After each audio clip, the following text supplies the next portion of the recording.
Hello there, and welcome to what is the 155th edition of DF Direct Weekly, our weekly discussion show covering the latest gaming and technology news, and there's certainly been a lot of that this week. Joining me first of all, Alex Battaglia, hello. Hey there, Rich. We got a lot coming out this week. State of Unreal should be pretty cool to talk about, and a couple of game releases too. Okay, and John Linneman, hi. Hey, I'm back. I'm happy to be back. I don't like being sick, but yeah, it's good to be here. Like the Death Star, are you fully armed and operational?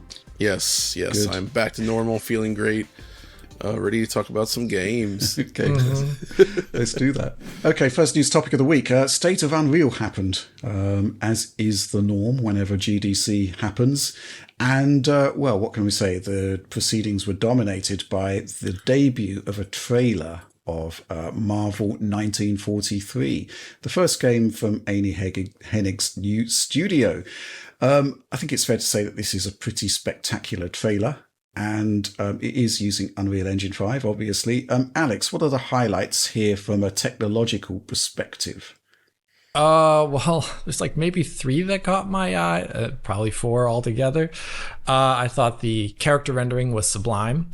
I mean, the Captain America character with the mask, you can't see much of him throughout most of the trailer, but the other characters you see, like essentially other people that are part of this troop. I don't know exactly what the game story is going to be, but there's Black Panther, a U.S. soldier with like a bugle in their hands, and then, which is very interesting. And then some woman character who also seems to be from that Wakanda area, or maybe not. I don't really know this. Yes, you're quite right. Yeah, the soldier guy is from the Howling Commandos. Sick. Which, steeped in Marvel lore. Yes. Yeah. Awesome looking character rendering, animation, fidelity of the faces, the skin shading is ridiculously good. I mean, a lot of this also is obviously coming from the fact that the trailer is showing off directed cutscenes, which, as we know from any game out there, directed cutscenes can place lights in a certain way to be most flattering to a model so that everything is always shadowed.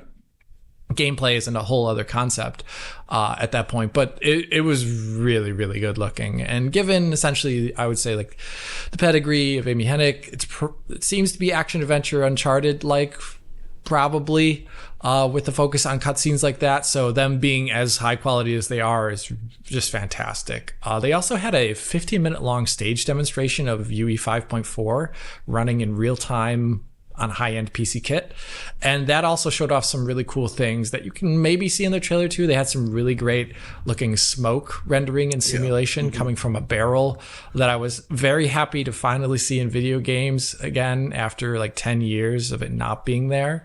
Smoke from a barrel? No, just like anything volumetric. I mean, like the only studio that really does volumetric stuff is who are the guys who made Returnal? Gosh, my brain is blanking. Housemarque. Like, they seem to be like the only studio doing really cool volumetric effects in games that are real time and like fluid like. So like this, finally seeing Unreal pushing these things again after a decade of not doing them.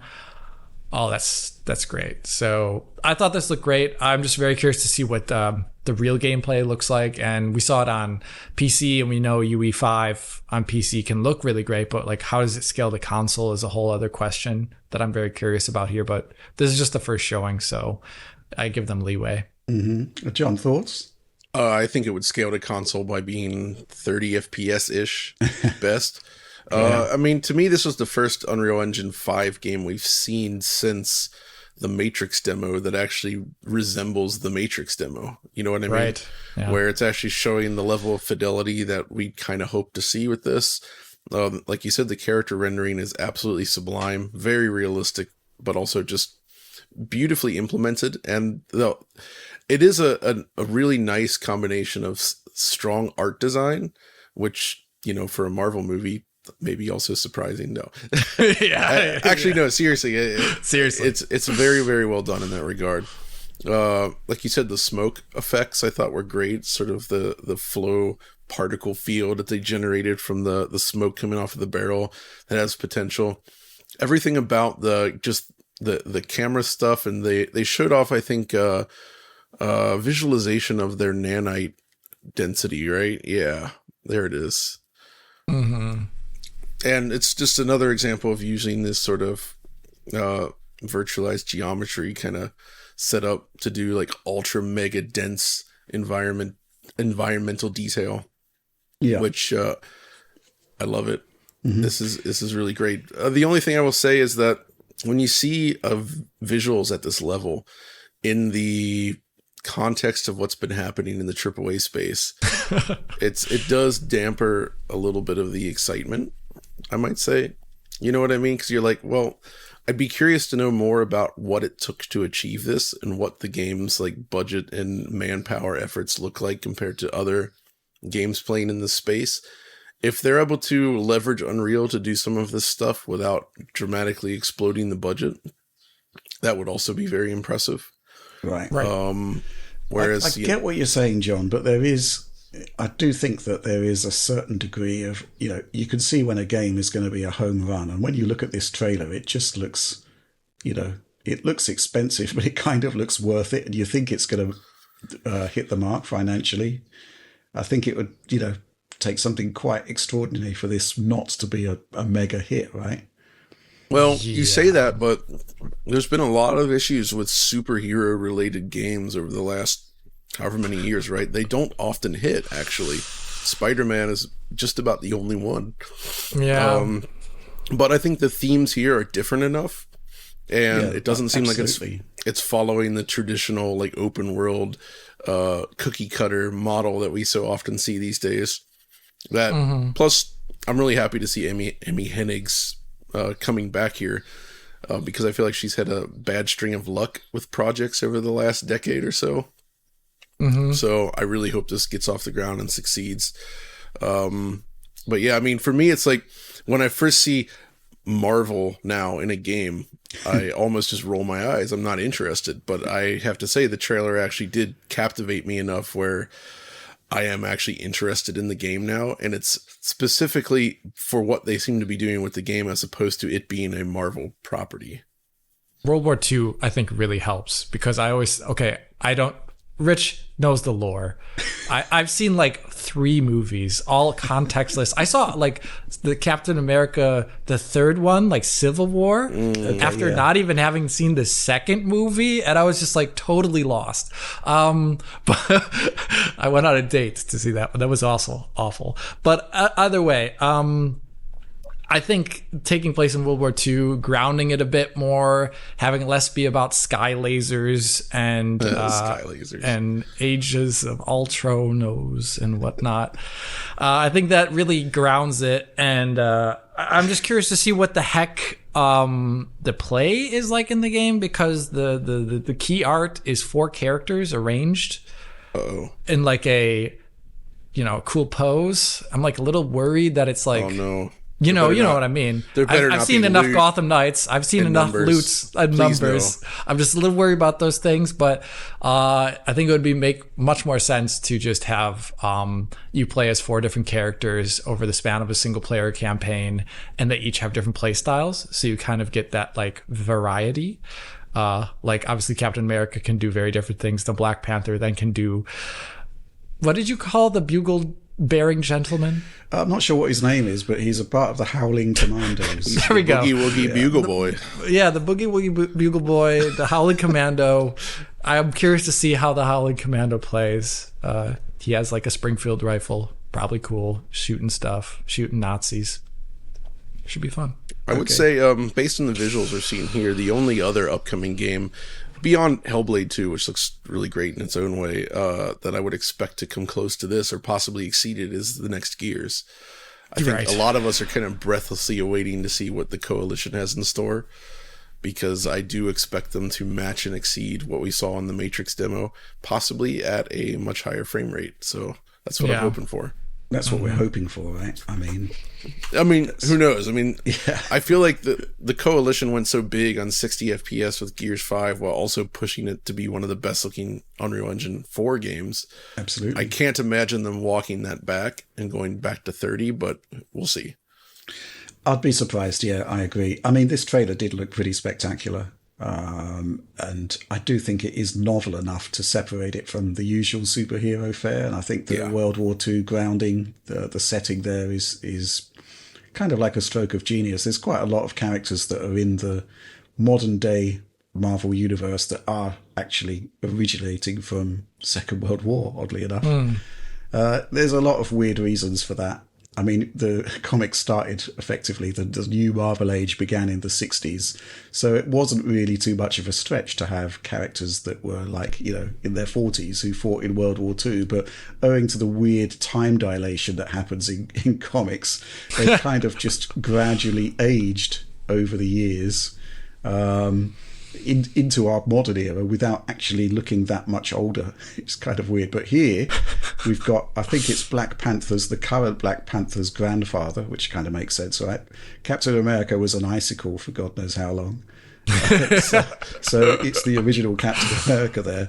And they're kind of hinting at the trailer that there's possibly other super soldiers in there as well. There's a couple of examples that they could have if they're kind of being comics accurate, like the Black Widow or even Wolverine if they have the rights.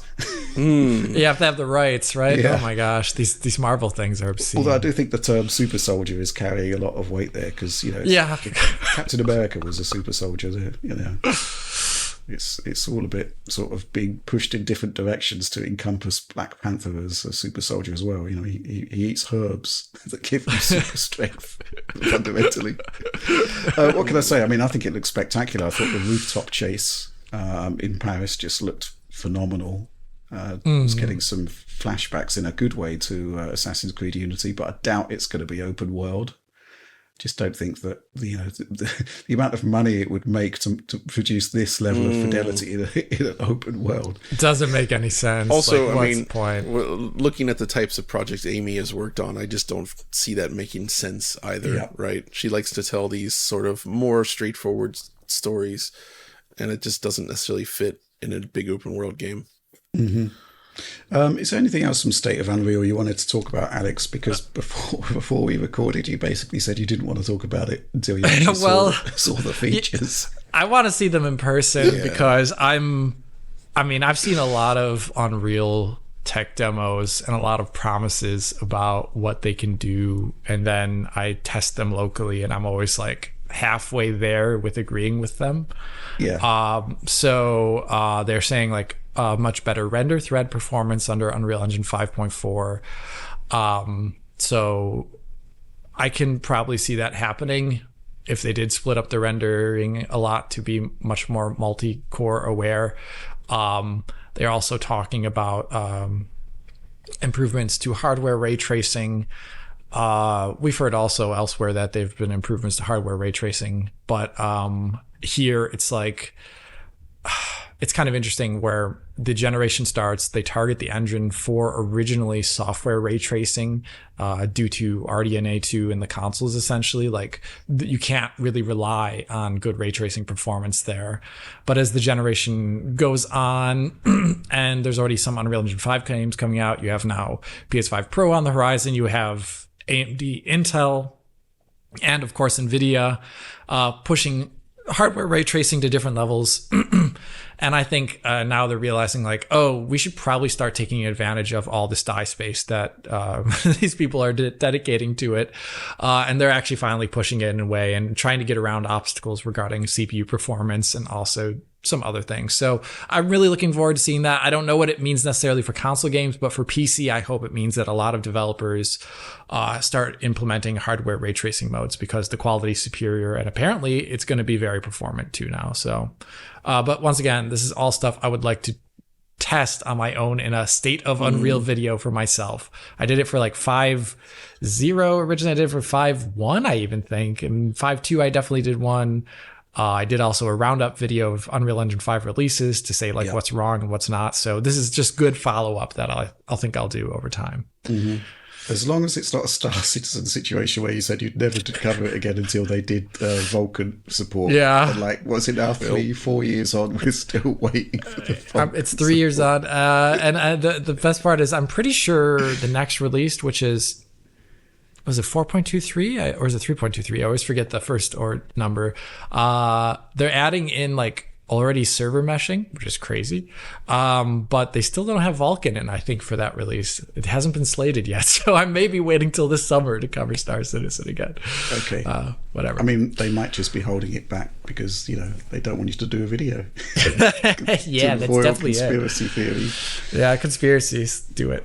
Okay. I mean, this trailer did look, going back to the point of this news topic, I mean, the trailer does look spectacular. It's out next year, so I'm presuming there's a huge amount of stuff we just haven't seen at this point, and just this teaser to sort of tide us over until the next promotional beat, I guess. But I've got to say, this is one of the best things I've seen since the Matrix Awakens demo, and it does kind of feel as though this was the Unreal Engine that we were kind of promised all those years ago. And it just goes to show how long it takes to make a game with the latest technological advances, right? I think that's become even increasingly true, but we did see a similar thing with Unreal Engine 4, I would argue, where the initial games released for that on that engine were not very impressive. Let's not mince words, they were dreadful. They were dreadful. It was bad. They looked terrible. They didn't run well. There was serious concerns there. In the end, Unreal Engine 4, I would say, kind of got there. There are some issues that have never really truly been solved that can continue to plague modern releases, but there have been some stunning examples from specific developers using Unreal. I mean, but nothing ever reached Infiltrator at all. Infiltrator still slaps every other Unreal 4 release sideways. It's just kind of watch Infiltrator. Seriously, it's watch kind it. of a Looks shame like an we Unreal don't. 5 game. What's interesting is that Infiltrator is the equivalent to that. There was that one Unreal Engine 3 demo you recall, the Cigar Man, and Batman Arkham Knight essentially went for that visual style, and I think it did pretty good at matching that kind of look in a shipping game. And we don't really seem to have an Unreal Engine 4 equivalent to that. I mean, yeah, right. Probably the Samaritan. Sorry, Samaritan demo. Yeah, probably one of the best examples is still. It's weird. Jedi Survivor is interesting because it's both one of the best visual examples, but also one of the best showcases of what's wrong with Unreal Engine. So it's both good and bad at the same time. Right. Yeah, right. That's quite interesting because Arkham Knight does serve as a kind of full stop to the Unreal Engine 3 era. It did it in spectacular style, I'd argue.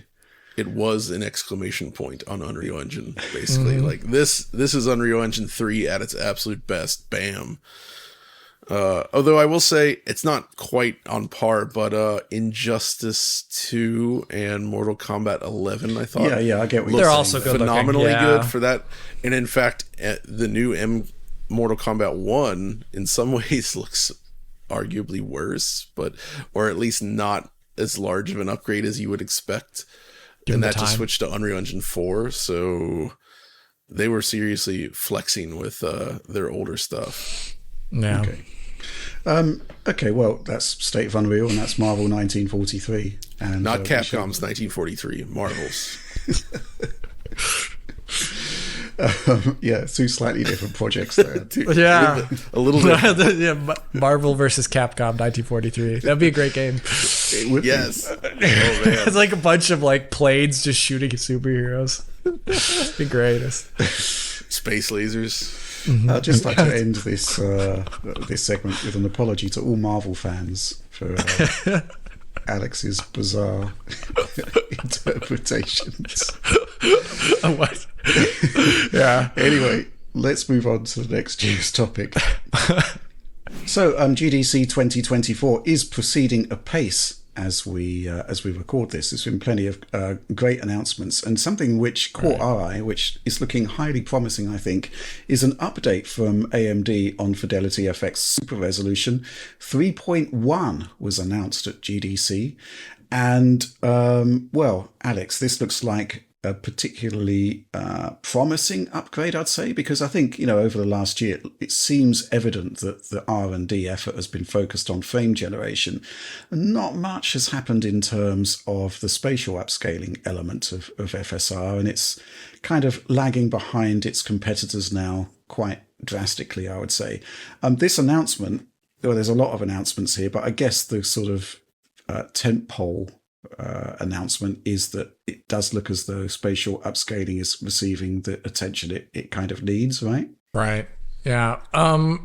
They specifically demoed, it's like little snippet vignettes, screenshots like that are this big of Ratchet and Clank getting an update to support FSR 3.1, and they showed 1080p in, believe, performance mode, if I'm not mistaken. I think that's what it was. It's even more impressive than I'd argue. Yeah. Yeah, you're right. It is 1080p performance mode, which is kind of what I would suggest is a worst case scenario for realistic use cases for FSR. I'd agree with that. So there's a lot of issues with FSR, but one thing that happens specifically as you go lower internal resolution is that basic things that can just move, they start getting that extreme fuzzy look all around them. I showed it off really well, actually, in, I was about to say Sea of Thieves. Skull and Bones. In Skull and Bones, like, play that game on console, turn on FSR 2. Well, it's already on. Have FSR 2 there, and you just watch any character move, and they just turn into this, like, garbly mess there. The resolution is low internally, and then the way FSR 2 does its resolve, they just turn into these pixel things, these pixel monsters, as soon as they start moving. And here, looks like what it's aiming to fix based upon what we're seeing here. They're showing this like spinning apparatus in the first level. It's a classic example. It's similar to Immortals of Avium, the kind of view weapon viewpoint. It's exactly the same artifact there. Yeah, it could. So there's a lot of reasons why that could be the case. Here, like the view weapon thing in Immortals, I think is one of the obvious things there is it's something that lacks a motion vector for some reason. Like competent motion vectors. So you see the really big differences between things like XeSS, DLSS, and FSR2 there in that scene, because the way there's more graceful handling of things without motion vectors in the machine learning models versus what FSR2 tends to do, which is just like a lot of ghosts, and usually. So in this case, it looks like they're handling that differently. It might be something that has to do with motion vectors differently. They also showed off like a little shot. Sorry, Oliver. These are just like GIFs. I think the thing that amuses me here is that they've got little magnifying glasses on the images, which make you think, oh, I'll press that and I'll get a bigger image. You don't. It's just exactly the same. It's just like this little tiny, maybe 25 hertz GIF. Like not exactly the greatest. I wouldn't show a game like this, but this whatever. Sorry, Oliver, you're having to suffer through trying to maybe put this on screen. But they also show like a background shot of the crowds, and there's in the background shot of the crowd. Between the different versions, you can see there's stability issues in the older version, and there's a much more locked in look with like less frame, like viewport judder.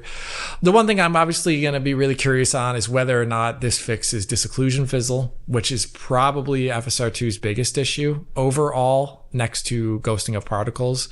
Like usually when most people think of FSR2, they think about that fuzz around the characters that I just talked about earlier, but when anything moves out of the way, you see like a superimposed previous frame behind them of where they were for a couple of frames that is hyper sharpened and has like blown out pixel size. And I called that disocclusion fizzle because then it resolves over time. But the way you perceive it over that time is that it goes like that. And exactly like that. It sounds like that too. And this is one thing I would love to test when it comes out. One other thing I really want to say before we continue on here is that the FSR 3.1 is the new naming. They've updated this spatial temporal upscaler for that, but also FrameGen is going to be getting an update, and the update seems to be focusing on making it upscaler or resolve agnostic. So FSR to date in official implementations has always been married with the FSR 2 anti-aliasing and upscaler. So you would always have to use FSR 2. You play Avatar, you play any game, you have to use FSR 2 to use FrameGen from FSR. And this will not be the case as of whatever this release is when it happens. And it'll probably coincide with a patch from Nixies for Ratchet and Clank. That seems to be the hint from the materials from AMD, right? Yeah.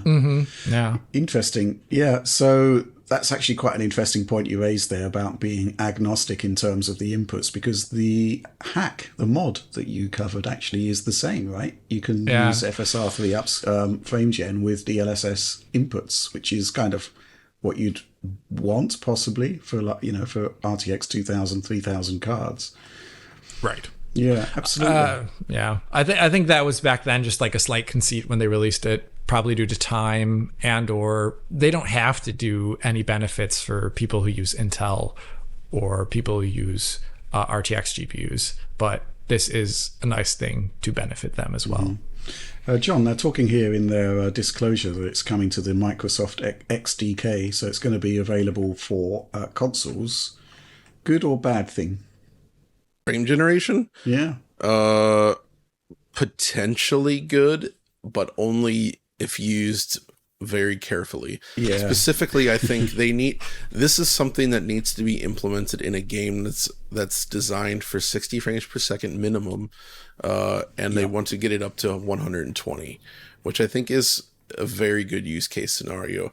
That a lot of that depends on the overhead of the frame generation itself on the console. Like if they're already going for that 16 millisecond frame times, is FSR 3 actually going to be able to run without sacrificing that? There's also still the issues. I don't know. Have you guys tested this recently? I've always had issues with the FSR 3 when doing VSync plus VRR, producing very wobbly looking results, a lot of judder. DLSS 3 does not have this issue, but FSR 3 absolutely does every time I've tested it. And I feel like on Xbox, if you're not completely locking the frame rate down to 120 with frame gen, you're just going to end up with kind of juddery results. So the problem I have here is that I don't have a lot of faith in developers implementing this well based on what's happened with FSR 2. Yeah, that's really reasonable, right? Like FSR 2 is a good technology when used responsibly, but a lot of games do not use it responsibly, and the result is extremely poor image quality. I think image quality in general has degraded in many ways from last generation. I agree with you with that. They are abusing this reconstruction, and I love reconstruction, but it needs to be used correctly, and it's not being used well.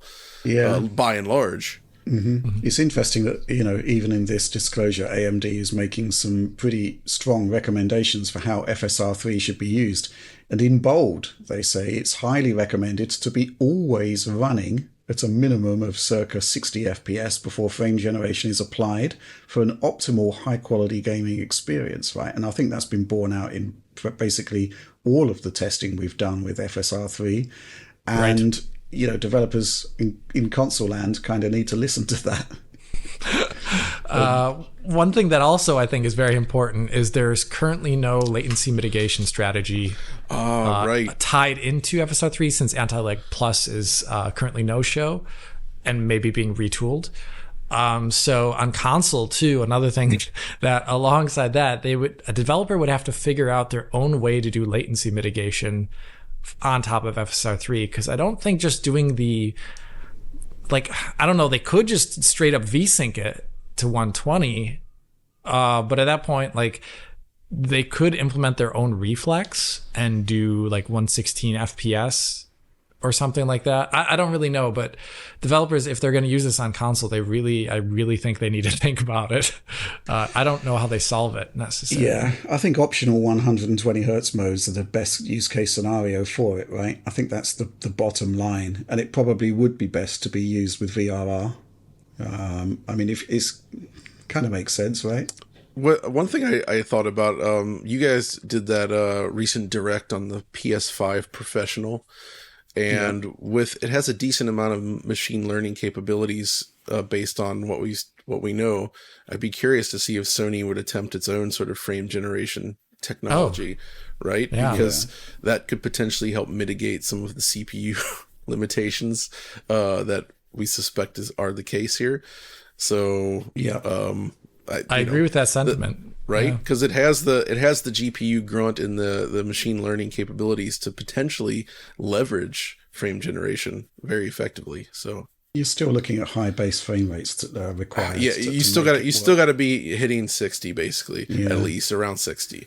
No amount of Sony magic is No. going to overcome these fundamental issues that we're aware of course. I mean, Nvidia's on top with the frame generation right now, but even there, like if your base frame rate is too low, it just no amount of latency mitigation completely solves these issues, and it just ends up feeling bad. Mm-hmm. Yeah, I agree with that. I would love to see that with PSSR.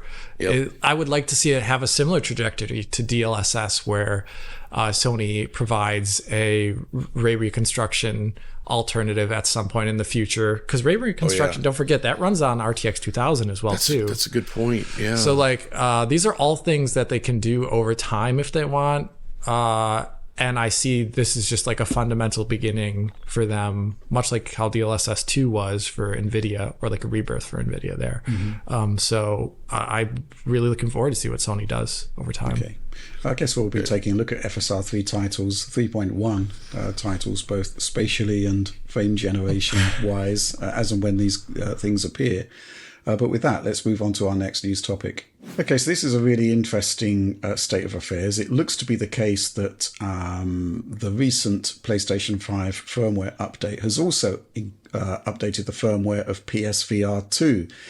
And it seems to be laying the foundation for the support for PC that has been previously hinted at by Sony. And we've got this tweet from a hacker who's been reverse engineering PlayStation VR2 since its launch. And I mean, it's all looking quite promising there. John, have you been following this? Lightly, yes. And I do think this is really good information and potentially great news for owners of the PSVR2 headset. Unfortunately, as we know, I don't believe the headset has been all that well supported. There are good games for it if you look. Maybe not the big stuff, but there's plenty of fun software on PSVR, but it does feel like the support is quickly drying up. So allowing it to officially work with a PC makes a ton of sense, as I've noted. It does seem you will indeed need some sort of adapter, like this Virtua Link adapter is mentioned. I would hope that perhaps Sony would offer their own official solution for this.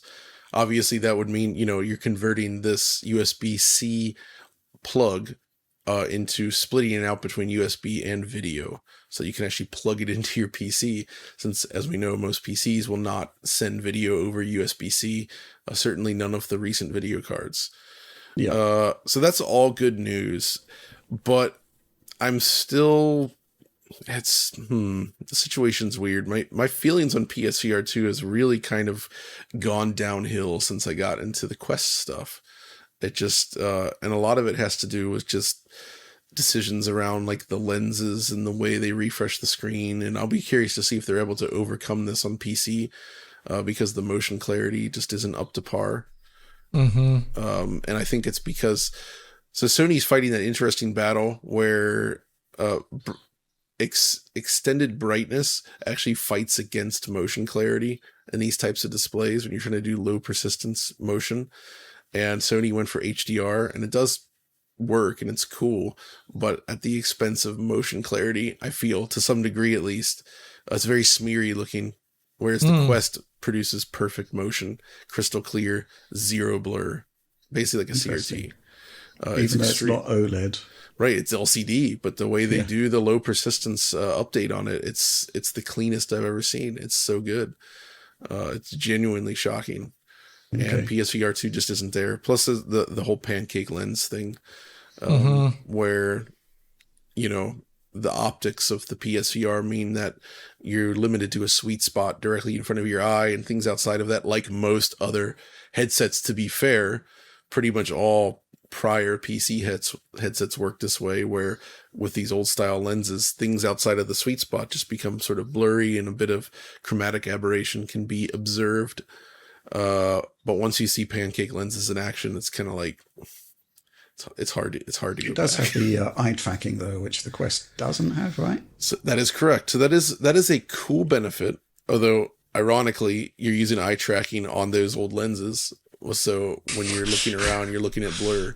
But I guess that's another question though: is will eye tracking actually be something useful on the PC? Right. Well, It's very useful on the PS5, and games do use it. I think it's awesome, but the PC right now, the PC VR space, eye tracking is relatively rare, and you just don't really see it in games, from what I can tell. And that's because most headsets do not support that, right? Yeah. I mean, it is looking like it is going to be a hard link with the cable. There's no streaming solution. I mean, you can't take the cable off, right? Like it's permanently connected to the PSVR2. That's a good point. You can't take the cable you cannot, off. I'd also suggest that, if there's no evidence that I've seen so far, maybe I'm wrong, that there's actually an SoC within the PSVR2 that's capable of decoding video. And why would there be if it's designed to be wired, right? Which does mean that you'll need an adapter, which means that, it's a peripheral for a peripheral. So it's kind of limiting the use case scenarios. And at the same time, the Quest is, it's a very compelling headset. I have a question. I have a question. Like PSVR2, how many games use this thing, the DualSense? Not many. I'm curious, will Sony actually finally put out like a unified like API for addressing this thing wirelessly on PC? Because if not, and you have a game that is a Sony game that uses PSVR2 and maybe uses this thing, like you're just not going to get any of the DualSense features without a wire. Well, like, you have to have 2 wires and 3 wires to your PC now? I don't think the DualSense isn't important for this because, again, pretty much not many games would use that necessarily. But it's more like the motion controllers. Those need to work wirelessly properly for any of this to work. So I assume they have to implement something to allow that. Finally, they have to have wireless. They have to have wireless DualSense support. You have to have wireless support for those controllers because, you're not. No, you can't play VR with motion controllers with USB cables hanging out of them. I mean, technically you could, but that would be horrible. I would just hope this pushes Sony to do that, because I still find it semi-ridiculous these days that in nearly all titles, just because I don't think developers go the extra mile to a certain degree, you always have to plug in this thing to get any of the haptics stuff. That's why I use an Xbox controller still. Yeah, of course. Why wouldn't you? Yeah. There's no reason. Well, I am slightly concerned. Obviously, the concept of being able to use PSVR2 on a PC is something we've been wishing for since it was announced, right? This is really good news, but it is good news. You'll need an adapter, I guess, which is not good news. It's not a big deal, I would say. Well, there's talk of price points being as high as between $50 to $150 just to be able to hook it up to your PC. That is problematic. Oh, actually, that is pretty bad. That'd be crapo. Yeah. And there's also these reports coming out this week that PSVR2 production has been quote unquote paused because the stock is piling up because it's not selling. And I can't help but think that Sony could have done a much better job with this, but ultimately it seems that their heart wasn't really in full support for it. No. Flash in the pan. Yeah. I greatly enjoyed it at launch. Yeah, I mean, it was a fantastic launch, no doubt about it. And the kit was certainly excellent. What can you say? GT7's still phenomenal on that thing. I think that's my favorite experience still. It's genuinely awesome to play it that way. And hey, maybe the PC version will support VR. Yeah, I hope so. Assuming there is a PC version. There is. There's going to be. There has to be. It's in Jensen's prophecy. Come on now. I knew you were going to say that, Alex. Of course it's real. Okay. I guess we will be running some tests on PSVR2 when it does become PC ready. I'm just kind of curious as to, what's going to be happening with this adapter, assuming adapter is required. I think it's a certainty at this point. And, I'll tell you this, Rich. This is interesting. I've been professing the love of the Quest 3 since I got it, right?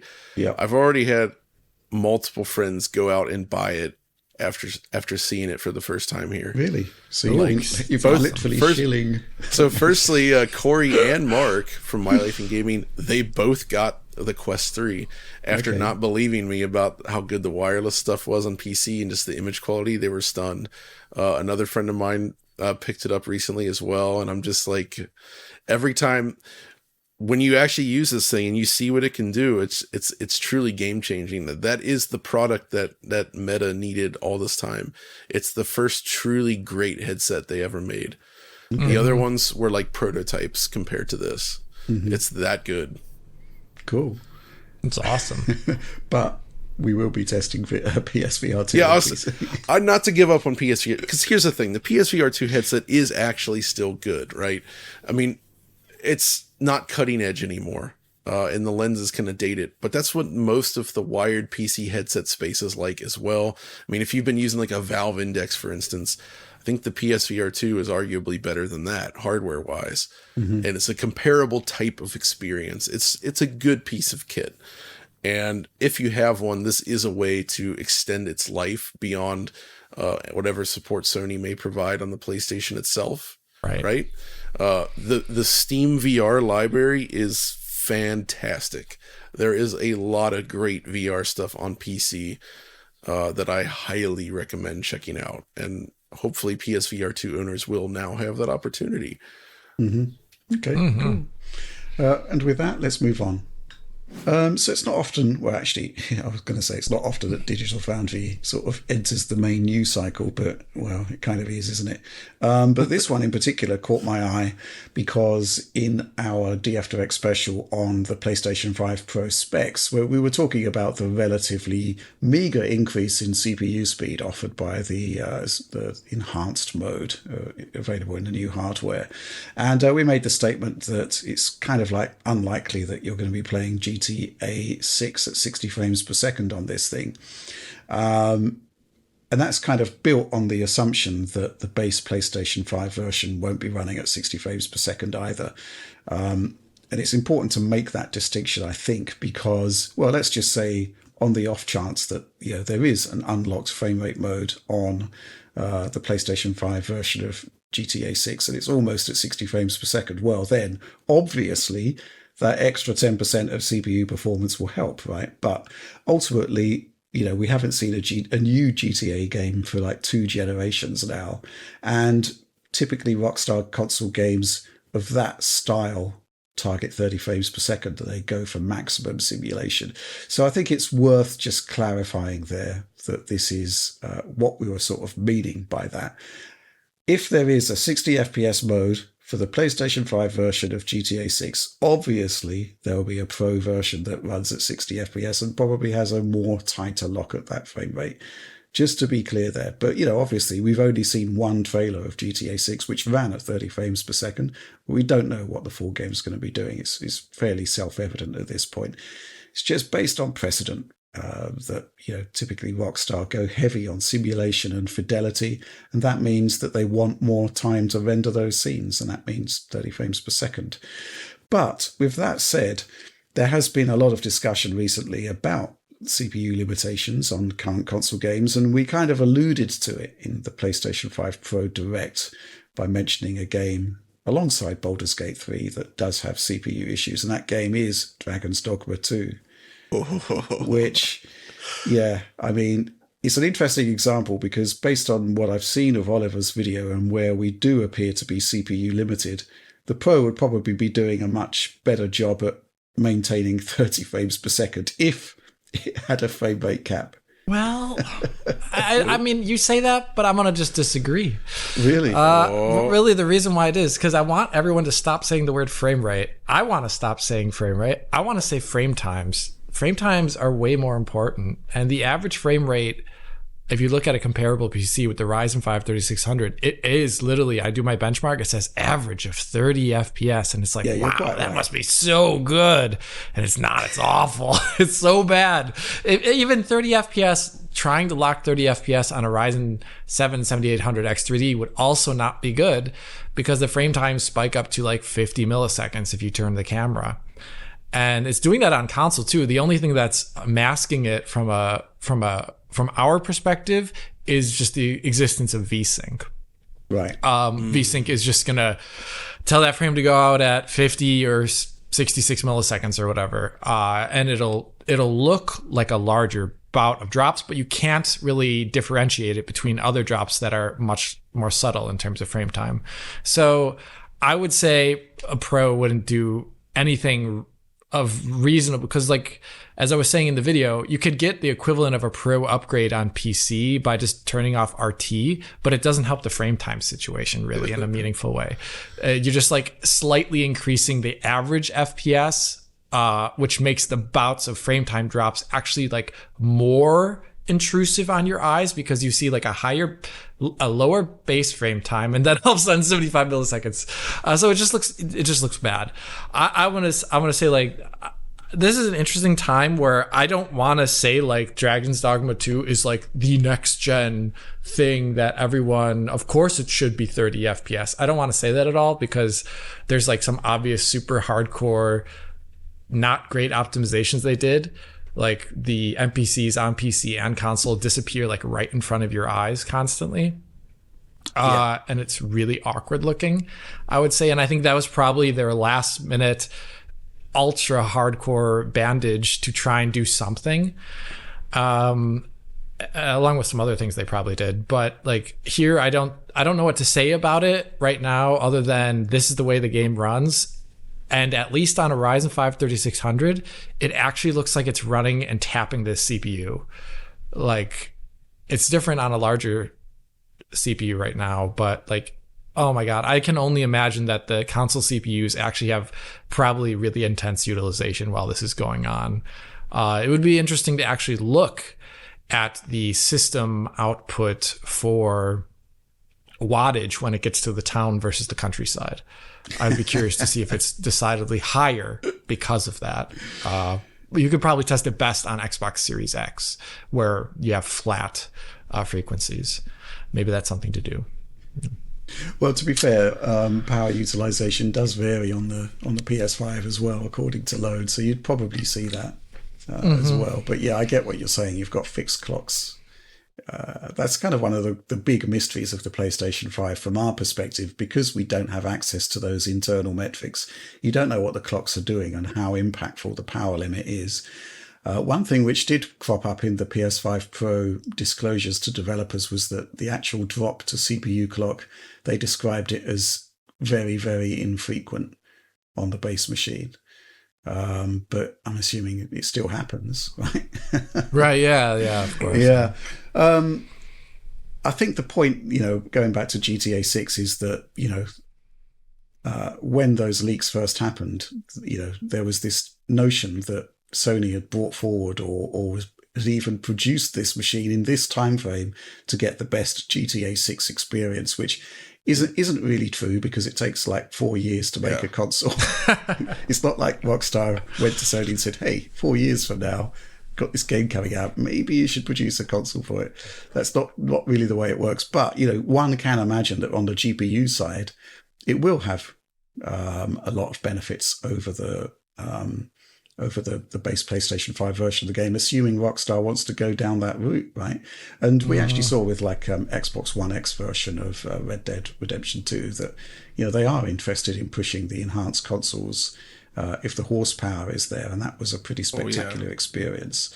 But in terms of this 30-60 divide, 10% of CPU clock isn't going to make a huge difference there. It just helps with overall stability if you're CPU limited. That's pretty obvious, but a lot of the messaging seems to get kind of lost sometimes when people sort of snip you from a hour-long video.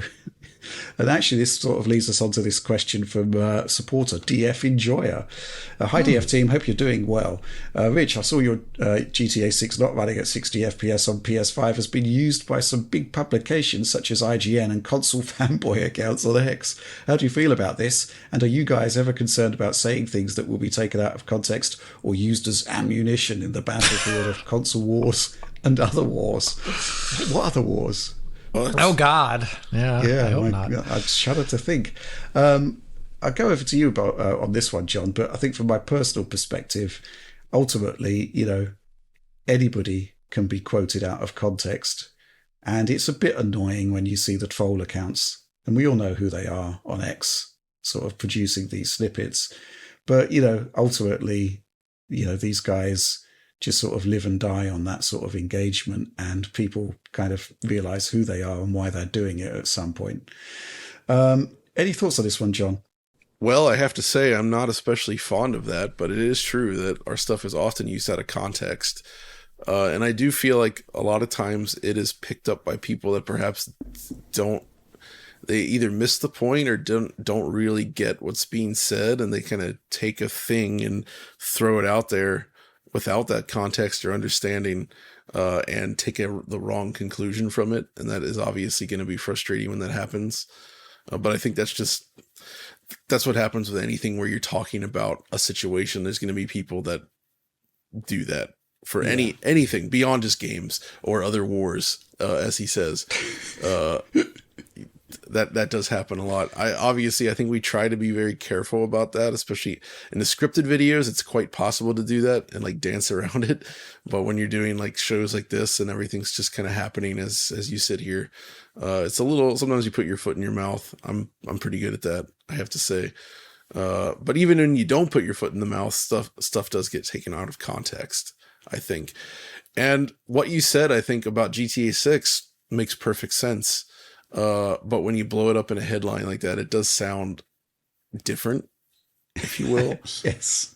It was basically at the tail end of a discussion about the whole CPU and the implications for games. And the implications for games is that, you are going to be seeing very different and improved graphical presentations from PS5 Pro by virtue of the fact it's got a much bigger GPU and machine learning based upscaling. Those are two really good things, right? But when your CPU is just 10% faster, you're not going to be seeing huge benefits to games that are CPU limited. It's like obvious. But the key point is that GTA 6 rather, assuming it's a 30 FPS game, like all of its predecessors, let's be fair, in the console space, it's not going to have a huge amount of difference other than possibly improving stability on the frame rate target.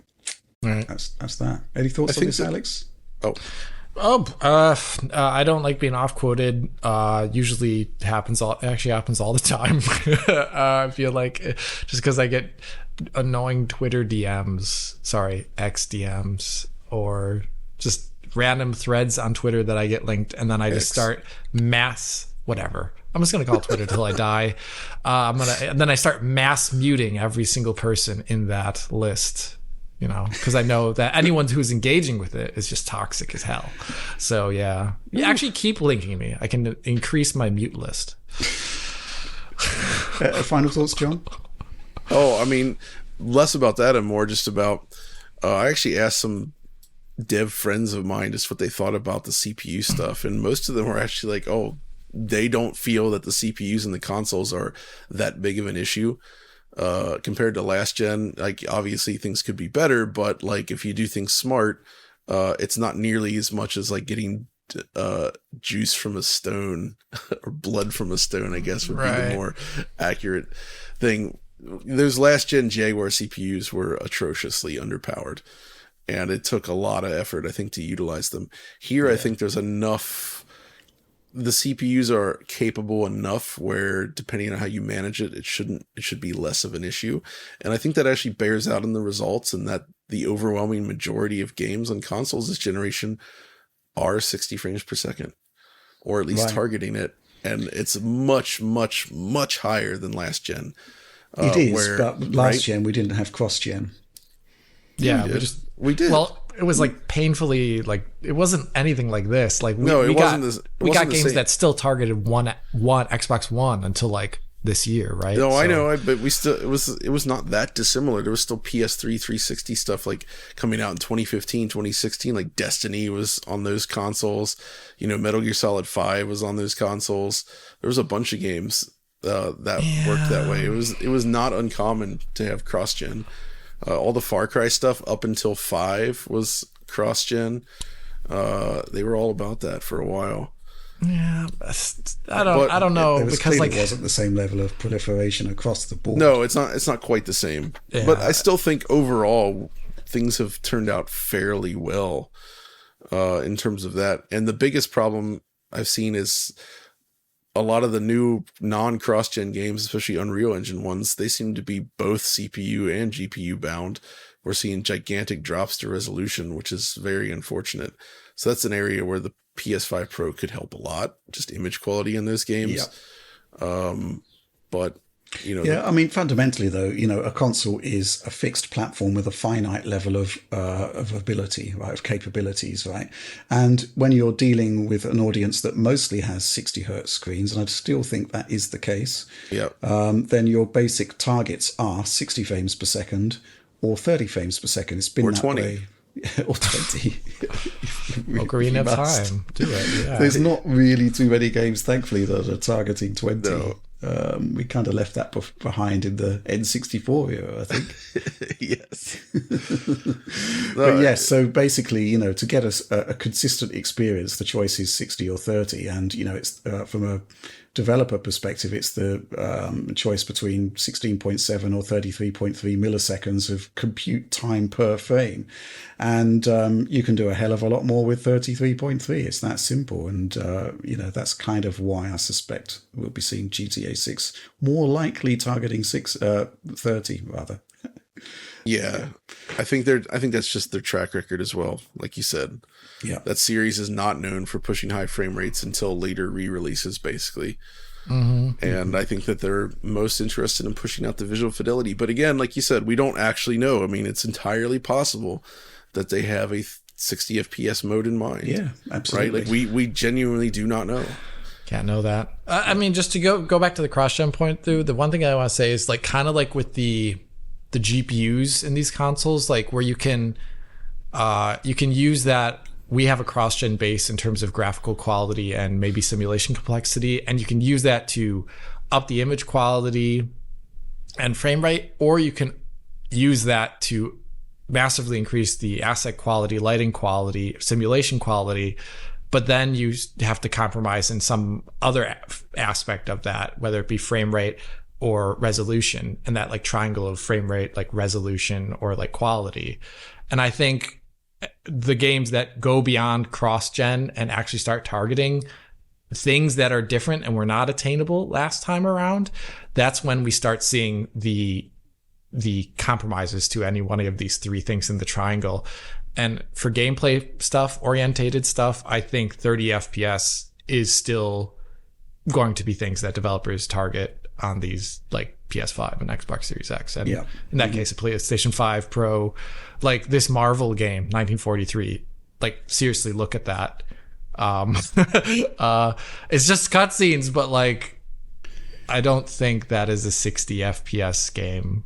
I just look at it. They showed it off at 30. I mean, so like, why do they do that? Why would they show a game off at 30 FPS if it's going to launch with a 60 FPS mode? Like, why? Well, Sony did. Why not just? Yeah, I mean, just BS it. Say do a 60 FPS trailer on PC and then have everyone complain when the console version comes out. Like, I don't know. Like, I think this is chaotic evil, Alex. Yeah, I mean, it just kind of annoys me when people think everything can be 60 FPS on a fixed platform. That's not possible. You have limitations in hardware there. Yeah. Absolutely. Let's move on to the next topic. It is GDC week, and last week we talked about Nvidia's DLSS disclosures, some big titles getting big features, but there was more. There was much more, and we weren't available, specifically Alex and myself, but John, one of the things you did take a look at from the Nvidia side was the Covert Protocol demo, which is interesting because we've been looking at this ACE stuff from Nvidia for a while now, wondering if it could actually have any place within gameplay, because the concept of having diverse random discussions with NPCs doesn't seem extremely compelling. But this is an actual demo that was designed to basically say that, hey, this does have gameplay implications. And you did play it, right? And what are your thoughts? I mean, first of all, tell us what the demo is about and how the AI stuff factors into it. Sure. I kind of loosely played it because it is voice driven.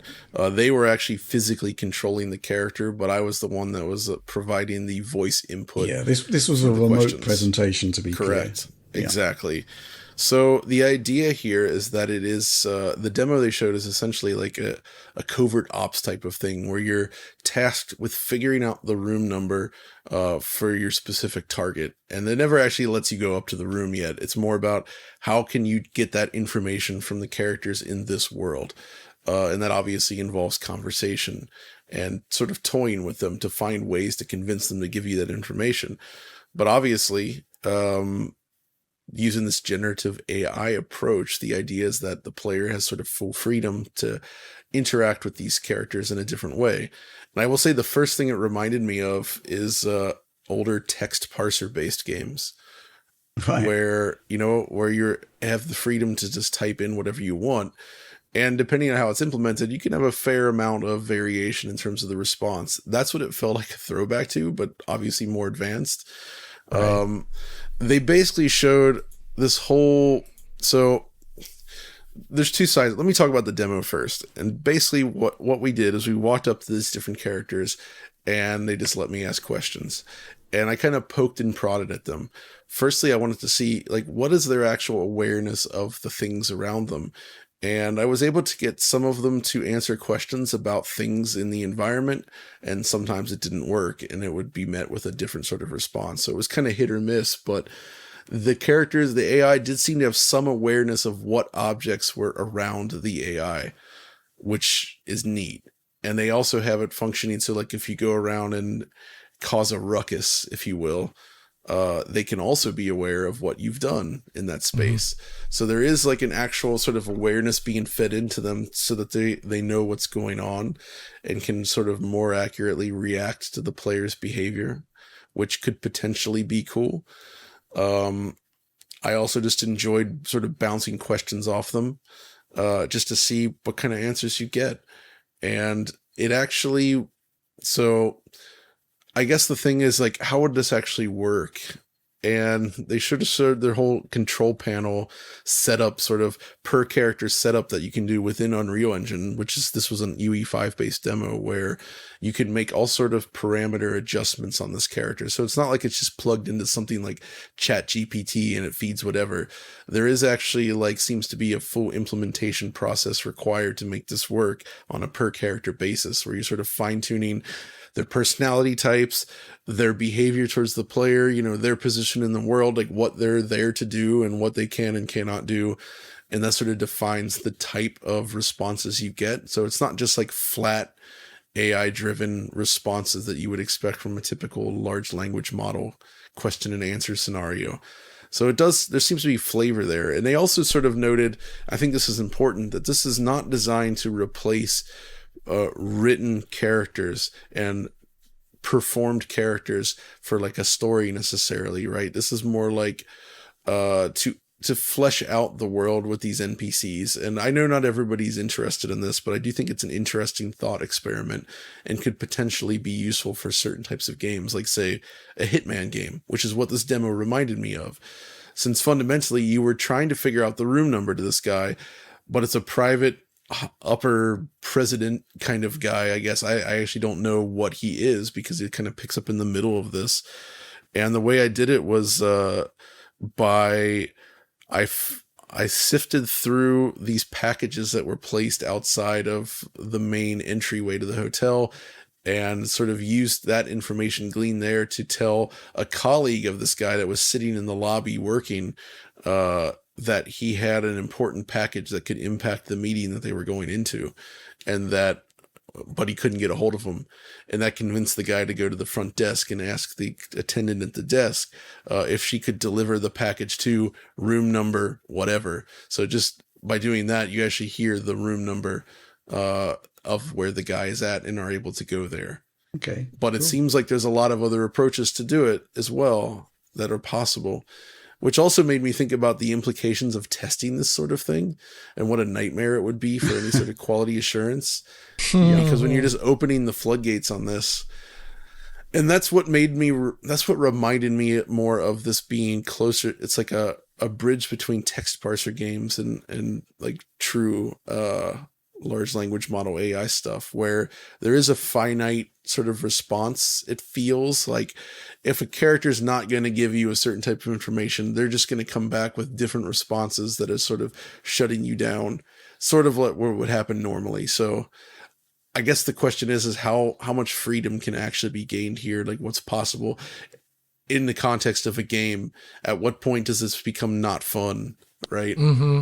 Yeah. So it seems like they have at least thought a lot about this. And I guess what makes it impressive, though, is that the input is they take your voice, translate that to text. Then that text is fed into the AI, which then parses it and comes up with a response. And then they're able to dynamically feed that response through another process that not only transforms it to natural speech, but also properly contorts the face and creates like facial expressions that match the tone of what they're saying. So whether or not you want to see this in games is beyond the point. It's impressive to see this work at this level, where the response from the NPC is done in such a way that it actually feels like a performance rather than just like an AI response with a robotic expression and lip flaps. Like, it actually did look convincingly nice in that regard. It sounds like there's a potential implementations here for like immersive sims and stuff. That's a bit sort of more advanced. That's exactly what I'm thinking. Like, I absolutely think this would make a lot of sense for a game like Hitman, because people are like, oh, who needs the background information for NPCs? Like, it's not that important to the story. And ultimately, I kind of agree with that in many cases. But in a game like Hitman, the idea is that you're just this piece in this world that is existing around you.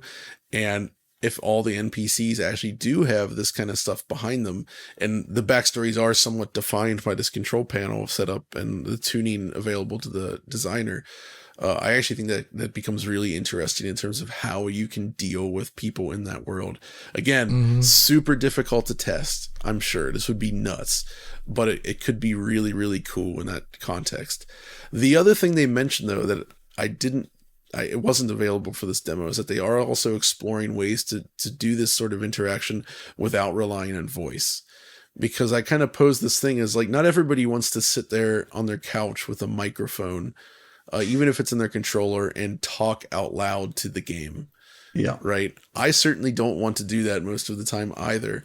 But they seem to be working on some sort of more dynamic dialogue system generation thing that, again, I haven't seen, and I don't know what that would entail. But the idea is that the choices available to you can sort of change dynamically based on your actions and the types of questions you initially asked, and can kind of steer the conversation. So either way, it's still all development stuff, but I think there is something potentially fascinating here, and what they propose doesn't feel like it's just, let's replace all the voice actors and writers with AI. It does not feel like that. It seems like something that's a different sort of job for designers within the studio, and something applied to specific use cases rather than just dialogue across the board. Sounds interesting. Any thoughts, Alex? Yeah. I mean, I think it's just another step of current AI programming. It sounds like it's just another more complex, perhaps one that offers like more reactivity, but it still seems highly directed based upon what you sound like. These aren't just like random archetypes that are just thrown up on there. They're completely defined, and they also have like objectives of their own. And also limitations, it sounds like. So this sounds to me like all very positive things. Beyond the immersive sim scenario, I could also imagine this in almost any game where you have like an interaction with people that, I don't know, where you're just kind of like a newcomer into an area. Like, you could go into a Skyrim town, for example, and like when people walk to you, they say, "Hello, Dragonborn," or whatever the heck they say. They could actually not just be like weirdos. They could actually why walk when you could ride? Like they could actually maybe have a wild line that is a bit more contextual to like what they see you doing in that moment. The location of the arrow to the knee could change dynamically. The possibilities are endless. Yeah, like I could see this having much more.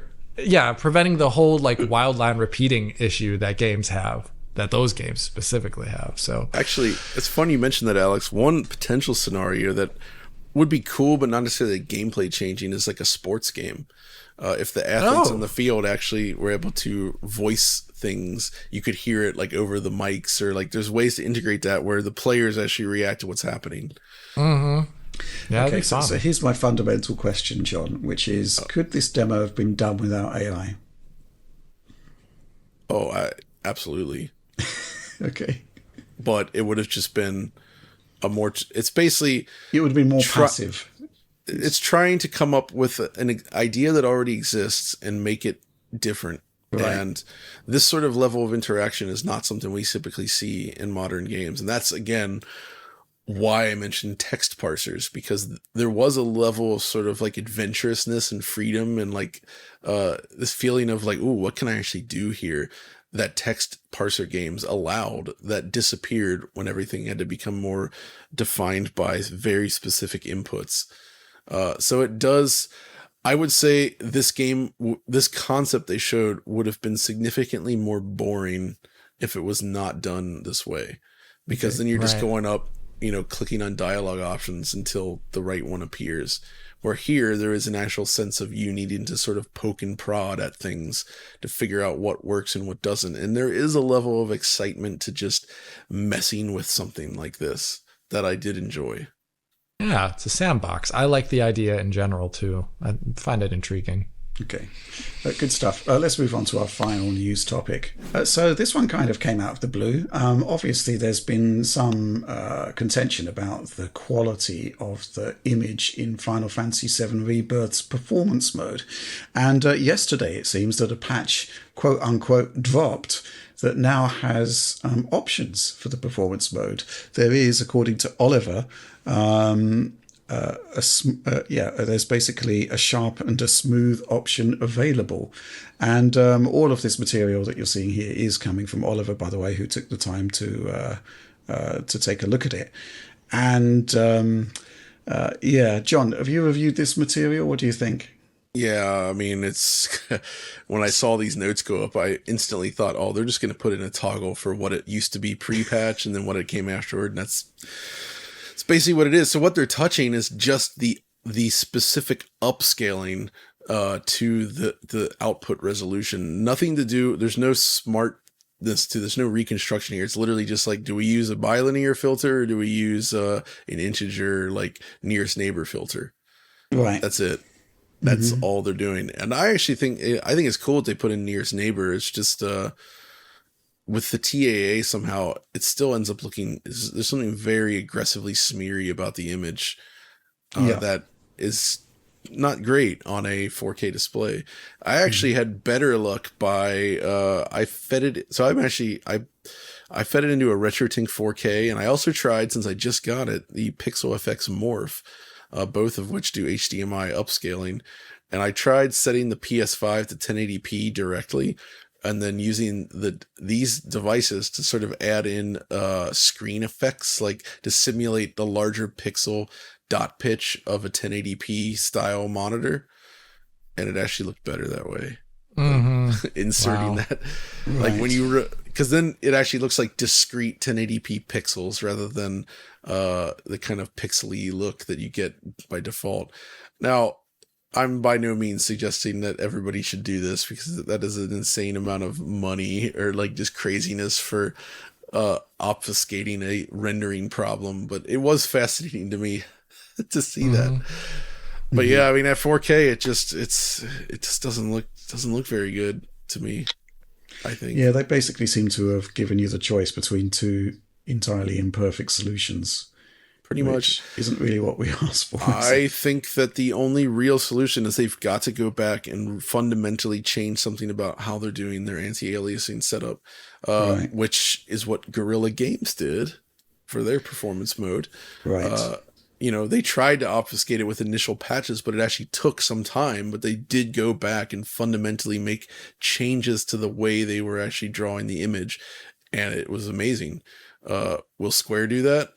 I have my doubts, but that would be cool. The fact that they keep messing with this, though, does at least suggest that internally they are very aware that people are not happy. Yeah, Have you ever seen that like image of the like yes no and looking at the audience like see which one they actually like? It gives me a little bit of that, like, because like both of these are not great, but the solution to make both not great solutions optional, I guess, is a step forward. It's better than forcing some option on everyone. But I think they do, like, they are probably using such an archaic version of UE4 at this point that I don't think they have access to TAAU even. Wow. So yeah, it's that old, I'm pretty sure. So I think that's right. Yeah, so I think they have to do something. They would have to implement something on their own at that point, maybe. Okay. Yeah, just some other notes that I'm ruthlessly stealing from Oliver here from Slack. Basically 3 modes now: graphics, performance sharp, performance smooth. The graphics mode is basically unchanged. They've just added these options for the performance mode, and that's kind of it. Resolutions appear to be completely unchanged, and he sort of signs off by saying it's good that Square Enix at least provides us with a selection here, which is sort of the bare minimum, but it doesn't resolve the fundamental issue. So, right. Yeah, I mean, it does look as though at least the developer is aware that things aren't quite right. There is some experimentation going on here, but it's not really addressing the problem head on. And yeah, Horizon is a really interesting example of how they did actually address the issues with performance mode head on and came up with a much better solution, but it did take time. Hopefully we'll be seeing the same thing here. Yeah, okay. And that's it for the news this week. So let's move on now to supporter Q&A, which is the part of the show where every week we ask our supporters on Patreon to proffer up a bunch of questions. We choose the ones which are the best / the ones we are best equipped to answer, or the ones that fit within the available time span that we have remaining. And yes, we answer them. But wow, I mean, obviously, in the wake of the PlayStation 5 Pro specification reveal, there's been a lot of questions about that. I've actually got 3 here, which I'm going to lump together because they're all sort of very, very similar in nature. This one from SJ33 in brackets Jake. Hi, Jake. Let's just get that out of the way. First of all, Microsoft are in a spot of bother, aren't they? Launch Xbox One aside, they sell themselves on having the most powerful box, and this will no longer be the case. I wonder if Microsoft genuinely did not expect Sony to do a mid-gen refresh and have been taken by surprise. If they somehow manage to get a new console out in 2026, that's still a 2-year gap. Microsoft risk being in the same situation in 2028 when Sony inevitably release a more powerful box of their own.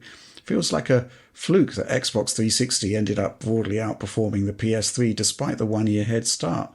It's hard to see the PS6 not being significantly better than an Xbox releasing in 2026. Where do they go from here to keep people interested in Xbox hardware until 2026 or maybe even 2028? Yeah, that's an interesting point.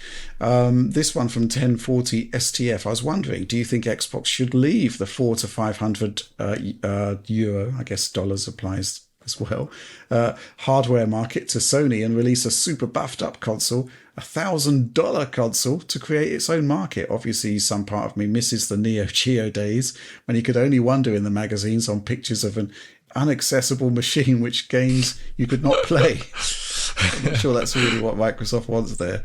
Except the market has changed, and today many people would spend $1,000 on the most powerful machine to mostly play Vampire Survivor. I mean, it's still cheaper than most of our phones. Interesting point. And there you go. You have your quote-unquote biggest generational leap ever. Microsoft is back at having the most powerful machine on the market, and we get GTA 6 at 60 FPS on launch day in 2027 after its 5 delays. Everyone is happy! Exclamation. Still not out on PC at that point. Yeah, good point. This one from Passive Meanness. Hello. Regarding the PS5 professional spec leaks and its supposedly meager upgrades beyond the quote-unquote amateur PS5, do you think Sony should instead develop a much more powerful but expensive console and create a new class of hardware for a new market with a lot more juice, quote-unquote, behind the hood, and some Steam Deck-like features for the power user, maybe? So there's 2 topics here, basically, as far as I can tell. There's Jake's, which is basically, what's Microsoft going to do with this situation. How are they going to react to not having the most powerful hardware? And if they accelerate their next generation console to arrive in 2026, then, won't Sony just produce something better a year or two later? Interesting point. And there's this second notion of a much more expensive console that, it just provides a lot more horsepower. John, I'll go to you first on this. First of all, the Microsoft question. What do you think? Well, before even that, I just love the phrase "are in a spot of bother." That's fantastic. Well, it's a very British way of putting it, but yes, indeed, they are in a spot of bother, I'd say. I would imagine that Microsoft was aware of the existence of this hardware to some degree, at least, with their Microsoft. They would be aware of its viability and also right. the limitations in place. Right. Frankly, I don't think that the hardware race is that important to them at the moment anymore. And I don't think just having more powerful hardware is the magic bullet that they need. That's not the problem with Xbox, right? It's not just the hardware. If that was, I think this would have been solved, because Xbox One is the only one that was arguably, Xbox One was a worse machine than PS4, but every other piece of hardware they've done has been great and quite capable, I would say. I almost feel, though, like this idea of doing a super expensive high-end box or even having the highest end box is almost now diametrically opposed to the push for Game Pass and playing everywhere, where they're more focused on just getting games into as many people's hands as possible for the lowest possible price, right? Like, it feels like they've just changed what they're trying to do in general in the console business. Well, you say that, but they're mooting the biggest generational leap ever for their next console, which kind of isn't really cost compatible, is it? That's why I don't know. It's really hard to say what that even means at this point. And maybe they want to get back to that, but it just feels like that's kind of not what they're aiming to do anymore. But maybe that is. I don't know. I think they need a focal point to sell Game Pass subscriptions, and that focal point is the console, because we've seen that it hasn't worked out. PC Games Pass hasn't shifted the needle, really. So I think they do need that focal point. They do need that console, and I think they need that handheld. Handheld should be there. Yeah, if you have a two-pronged approach, the SX model doesn't appear to have been the success that they hoped for, obviously. But if you have, a handheld X model where you have a really good console and a really nice handheld, I think that kind of solves that particular problem. Big time. I still think it's going to be cost. It's going to be a console, right? Which means it's going to be a mainstream proposition, which means it's going to have a certain cost limit attached to it, which would likely be like $500. Let's be frank. So I think that's basically where their strategy is. The question is, first of all, do they stay in this AMD-based arms race with Sony? Because they've, with the exception of Xbox One X, they've lost 2 generations now on the bounce by producing AMD-based hardware that isn't comparable to. It's comparable to Sony, but isn't that much better. You look at the construction of Xbox Series X, it should be producing better results than the PlayStation 5, noticeably better results, but that investment in the silicon, in that really complex design, just didn't pay off for whatever reason. I just feel like talking about hardware these days, it's not that important right now. And there's just greater issues with game production in general, and like Microsoft's strategy in terms of just getting stuff out there. Like, I feel like they need to, before they have a new box, they need to figure out a way to get people excited in Xbox again. Yeah. Because even Sony is just kind of feels like it's coasting at this point. Like they did have the hype, but then there's just not much happening there right now. Yeah. And a lot of this is down to these super long development cycles, and just there's so many issues in general happening, and a lot of it is almost outside of their control, I suppose, and just the state of the world and the state of where games have tried to go that makes this so difficult. But it's just the excitement of like, here comes a new box. It's just not what it used to be anymore.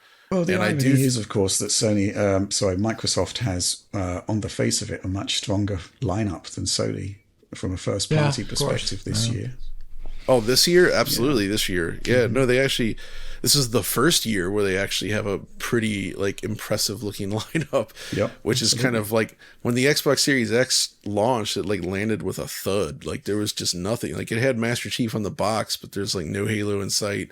Not for another year, and even then it was not up to what people wanted, and everything was extremely cross-gen. It just felt like more Xbox One, and I really feel like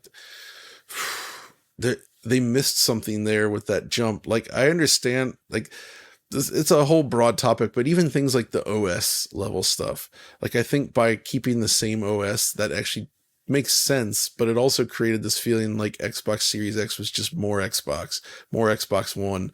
There wasn't anything new or exciting about the hardware, and that's something that I feel is kind of necessary in the game space to get people hyped, even if it ultimately doesn't pan out. I don't know. There needs to be something new and shiny for people to get excited by, and I think just more hardware specs necessarily isn't enough. Like I don't think PS5 Pro specifically is gonna go crazy in the mainstream. I don't think it's gonna necessarily shift crazy units at all. We'll see. I mean, it depends on how they market it, of course, but relatively, PS4 Pro and Xbox One X didn't do either. No, there was like an 80-20 split. I'd say 20% for PS5 Pro would be a great win for Sony if they can get that split going there, and maybe they will. Which leads us on to this kind of secondary point that's coming up, which is, is there a market for a super expensive console that's like, $1,000? I think there probably is, but it's very small. Too small to be possibly worth the bother. I actually think the Series S has proven out that people like that has outsold Xbox Series X. And a lot of it has to do with the price. And people were more interested in the lower price versus spending more for the perceived additional power. Right. To counter that, I'd say that there were availability issues with Series X. Certainly. This is also true. Mm-hmm. But so too with the PS5. Both Series X and PS5 are really tough to get. I think it's really interesting that Microsoft came up with this notion of, right, we've got the greatest generational leap coming, when they've looked at Series S outselling Series X, and you look at Switch, and performance of the silicon isn't really the whole point of gaming in that particular sphere. That's what I've been kind of rambling towards. Is I feel like that this is something that Nintendo proved out, and Microsoft needs to find, not just copy Nintendo, but they need to find a thing that makes them unique and interesting, but also gets people genuinely excited again. Yeah, because I feel like the excitement about modern game stuff has kind of decreased significantly in recent years. One might argue that Game Pass was exciting in that, it is a really compelling subscription, but it's reached it's kind of plateaued at the moment. Yeah, but like a subscription service is not the kind of thing that drives people to become fans necessarily. It's like getting excited about Netflix or Apple Music, like becoming a fanboy for Spotify. You say that. The thing about Netflix is that, I'm currently on a subscription cull, which means that, Disney Plus, the price rises there have just been nuts. I'm not paying 110 quid for Disney Plus. I just cancelled it. But I'm never going to sort of cancel Netflix because, it's kind of good. And maybe that's the game they're playing, is like they're focusing on these services and slowly but surely gaining traction over time, and just people end up Game Pass becomes the de facto way. If you're going to do a subscription for games, that's what you get. Yeah. And maybe that's what they're trying to push for, and I don't know. Yeah, but attaching a hardware purchase to that is a big ask. Sure. Yeah, it's a difficult one. Alex, what are your thoughts on this? First of all, on where Microsoft sits in terms of its next generation hardware, and secondly, this concept of a I'd say a 2x cost box. I don't know. I think 2x is far too far. Because at that point you're just like reaching like a territory of like people who's going to give out $1,000 for a console. Well, I reckon that the 80-20 split would become like 90-10. And the question is whether that is viable or even worthwhile for, because developers would need to target that Yeah, it's a target platform specifically. For example, like you can have way more RTX 4090 users out there than sell this theoretical Xbox. But the developers aren't targeting RTX 4090. It just by virtue of the PC platform runs the game better. Right. And I think maybe that's like, I feel like if they're looking for angles that are interesting, Microsoft owns PC, but they never leveraged it after Valve took over the distribution of games from, I don't know, third-party publishers, I would say.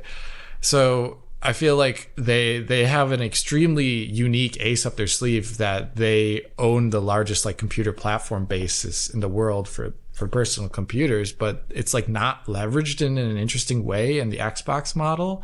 In fact, it's like a dirty word. Like it's like always constantly like, oh, this is coming out for PC. And we show the games off on PC, but we don't ever mention that, of course, because that'd be bad.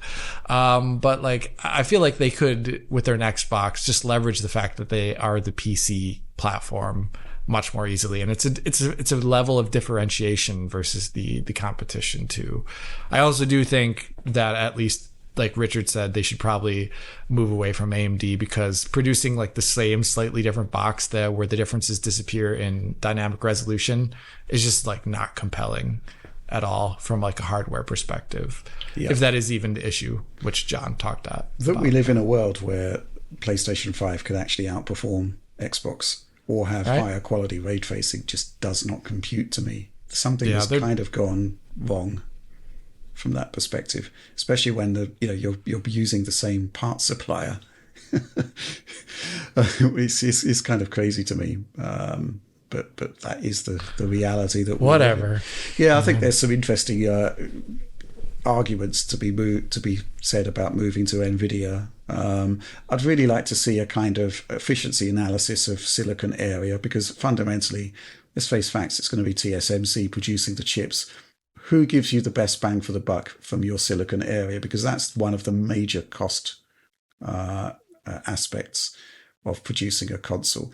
And, AMD's solution so far has been to put area first, right? That's why the ray tracing support isn't as compelling as NVIDIA's, because NVIDIA spent silicon budget on it. That's why you don't have machine learning acceleration on an AMD GPU, because, they think, well, we can get more from the silicon by doubling down on rasterization instead. I'm curious how that actually works out when you factor in, the fact that DLSS is so important. And obviously Sony has made that calculus now, right? And it has decided to invest in machine learning acceleration. So yeah, interesting to sort of ponder where Microsoft is going to go there. But yes, another AMD box with off-the-shelf AMD technologies may not be the best solution. And it's interesting, of course, that a lot of the stuff that's in RDNA 2 on Xbox, but not in PlayStation, like VRS, shader, sampler feedback, etc., it's either not shifting the needle for Xbox, or it's actually not very good at all. Yeah. So they have the awkward position where they have like a more feature complete version of the hardware, but because everything targets Sony's platform primarily, don't forget people. It just, why would they use that? Like, just have it run at like a slightly similar to slightly higher resolution. Don't use the Xbox feature. Like, you see the same thing on PC all the time. It's like, it's not surprising. So yeah, they have to make it somehow different enough to make developers want to invest in it in a certain interesting way. Yeah, but this whole concept of a $1,000 console, this goes back again to something which John's been talking about, which I'm actually getting a lot more on board with, the concept of Xbox OS just running on PC. Yes. Right? That way, because the thing is that, $1,000 console today would probably be really powerful. But then, 2 or 3 years down the road, $1,000 in PC parts or upgrades to your existing PC would actually, be a lot more potent. Absolutely. So that's something to bear in mind there. Maybe it is, something that they are considering, especially in the handheld space. But yeah, I think that's covered that one. So, yeah. I mean, right now, I honestly think like that type of strategy is something that, like, Valve tried Steam machines years ago, right? Yeah. But it wasn't successful. The Steam Deck, however, has been a success. Yeah. I genuinely think that if they tried the Steam Machine concept again and basically mimic the Steam Deck like user experience in a console form, they'd actually find some decent success there. Yeah. Like, you know, I don't think they would call it like the Valve console, because I think Valve still very much associates themselves with the PC platform. And as a result, though, that box would, you know, conceivably leverage the flexibility of the PC. And I think there's something really cool to that, to having it, because as we've seen, you know, the idea of like, oh, it's a custom PC wasn't that interesting to me until I saw how they did it with the Steam Deck. Yeah. Where they add all these features that you don't get normally on the PC, like the scaling, the clock stuff, the dynamic, like adjusting like frame rate targets and all this stuff right in the menu. Like that stuff's so freaking brilliant. Yeah. Some might argue that is the Valve console. Yeah, exactly. And I think that it's proven out that putting those things in front of the user is not a bad thing, and there is enough people interested in having those things while still getting more of a console like kind of experience. It's a really cool mix. Yeah. And I really think Microsoft should be looking in that direction as well, because they are the PC company. They own Windows. I think that they have a unique position where they could actually leverage that to create something very different for Xbox that Sony and Nintendo could never match, because they're just fundamentally such different companies. I'm pretty sure that Microsoft could validate certain PC specifications that Xbox OS could run out. Yeah. They totally a Series X equivalent PC requires these parts or better. And if they're in that PC space instead of the console space, like consoleized PC, then they could actually do these really expensive versions. You know, it's like the Xbox Ready style PC, but it's like, here's the high end, kind of like what they've done with their Surface line, I guess. But if they can make really beautiful looking hardware designs, you know, scale up the price from down like $250 up to over $1,000, just have a range of models that fit this mold, just transform what a console is. Like, they've already given up on physical media, unfortunately, but now that they've done that, it's like, just go ahead and embrace the PC, the digital sort of approach entirely. Just shift what they're doing to a different area that Sony and Nintendo will never follow. Yeah, absolutely. And, you know, it doesn't need to be Microsoft making the hardware. If you have this sort of specification, Dell, Alienware, Asus, anybody could do it. And of course, it would be a PC as well. You just install a different OS. A ROG Xbox. I want a ROG Xbox. I mean, if they handled it, I still think the way Steam Deck does the OS stuff is so freaking brilliant, where it's just like, you're in Steam OS, but you just click a couple buttons and it just drops you right out to the Linux desktop, and you're using it like a normal PC, and then you just hop back over to the Steam OS, and it's just, I think that's so seamless and beautifully done. And they could totally do that with Windows. Come on now. Okay, let's move on. Let's move on to the next question. This one from David Lazio. Hey DF, exclamation point. As Alex said in the special, quote unquote, Sony is eating Microsoft's lunch. Clearly Microsoft believed, and based on the leaked specs, still believes that AI upscaling has a space in gaming. I mean, who wouldn't, given the popularity and capability of DLSS and XeSS? Why do you think Microsoft didn't utilize this feature set? DirectML just vanished, and now Sony is doing their own version of it, clearly showing that MS was on the right path. Alex? Why did it disappear? I think the machine learning capabilities of Xbox Series X were not potent enough to make it like a generalizable, you can use this for every single game and every single circumstance kind of thing. I just don't think it was there.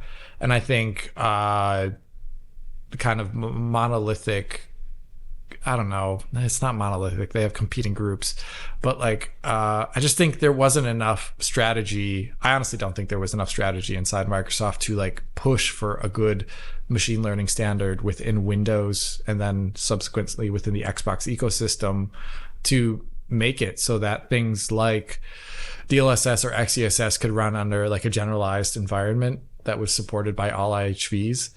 So I think there was a lot of issues there, but primarily on the Xbox side, that the power wasn't there. They said something about it and it had numbers associated with it, but those numbers were not enough.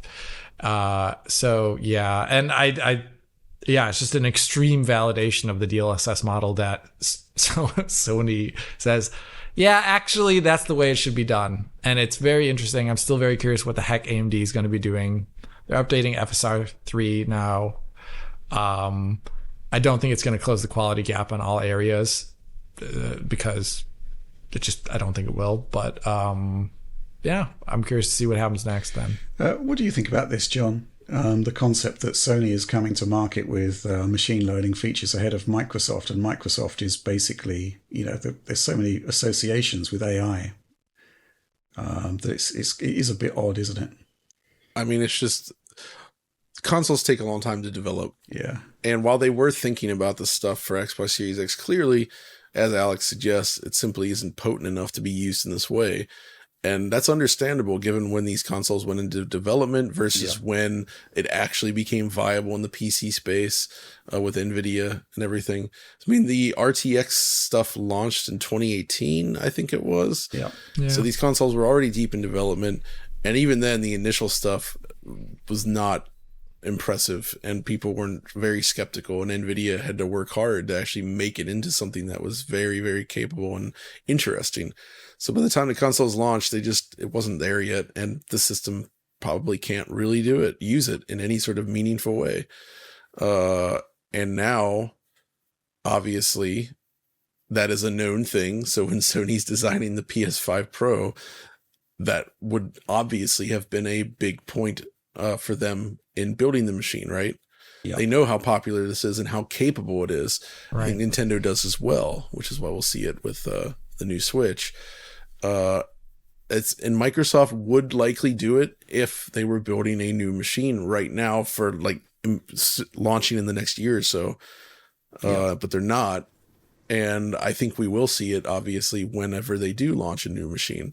It's just with the way timing and Windows worked out, there was just no way that they could have really done this properly. Yeah, I think we really need to stress, once again, how long it takes to make a console. When John and I visited Microsoft in 2020, they basically said that the core design for the Series X silicon was the basic foundational points of what was going to be in it, right down to the fact that it had 52 compute units.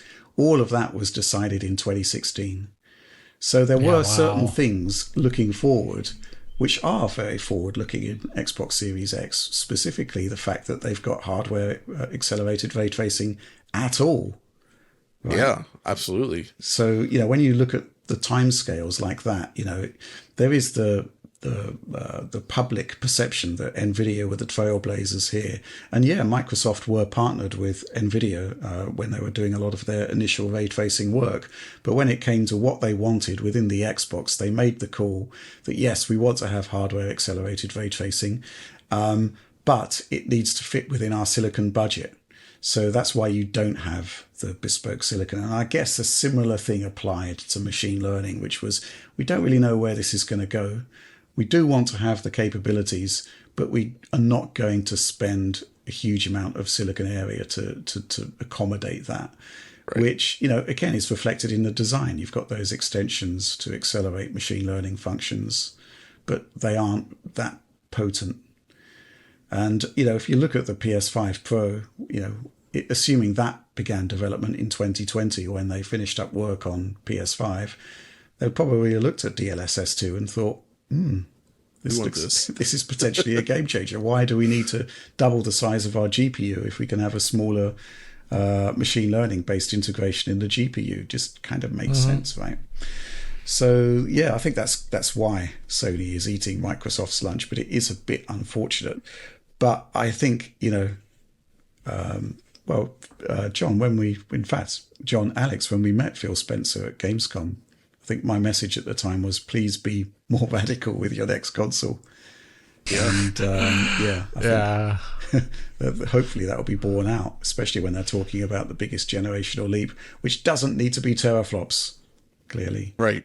There's a lot more of a sort of more holistic view of what a console could be. We went from bits to teraflops. What's next? Tops. Yeah. Tops. That would be tops. Okay, let's move on to the next question, which is two questions, which I'm going to put into one. The first one from the mighty Ethan. Hey DF, exclamation point, given the anemic CPU upgrade in the PS5 Pro, did Sony miss a trick by not including some kind of hardware frame generation?